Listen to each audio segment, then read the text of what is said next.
probably very close to Paul Davies's heart, because last week I spoke to somebody from North Pembrokeshire who said how awful it was that Shalom Hospice had closed and the impact that would have on individuals and their families. Now, we all know that many people wish to die at home, but of course that's not always possible. Studies have shown that home-based palliative care is the least costly model, with hospital care being the most costly model, and then hospice care being a vitally necessary middle ground. Despite this, almost a fifth of hospital beds in Wales are occupied by people in the last 12 months of their lives, according to Marie Curie. And unfortunately, I was at such a bed only a fortnight ago. The body of evidence and policy suggestions are already here when it comes to hospice care. A report on the state funding of hospices in England was published by the House of Lords in 2024, where many of the issues we face in Wales was raised and solutions offered. At that time, Hospice UK called for a strategy for the next 5 years, which involved all 4 nations. That would involve statutory funding, a national bequest campaign, which Hospice UK have already started, and other ideas for long-term funding stream for hospices, to avoid the closure of hospices like Shalom in Paul Davies's constituency. This would prevent also the postcode lottery we are now seeing. That means wealthier areas end up with better care. When hospice and palliative care is provided, it is of high quality and life-changing for individuals and their families. I have seen that with my own eyes in Home Towers in Penarth and City Hospice in Whitchurch. I've also seen how fantastic T Havan is when they supported my brother and sister-in-law in the final days of my nephew's life, and for years afterwards.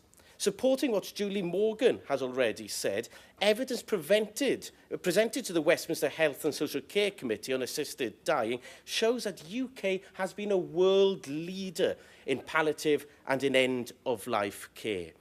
Evidence even showed that specialist palliative care is so effective at symptom relief that many who enter hospices, and I've seen this, thinking that they were going there to die, were stabilised and then lived fulfilling lives for many months to come. There is an incredible 50% discharge rate from hospices.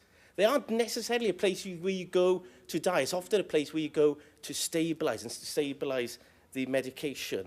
I appreciate the Welsh Government amendment, and I know the hospices welcome the increase in funding and the ongoing work by the Welsh Government to develop a sustainable funding model. But even at the time of that funding uplift in 2024, we all remember Hospice UK made clear that the funding did not address the immediate funding challenges that Welsh hospices are funding. Marie Curie said the same thing.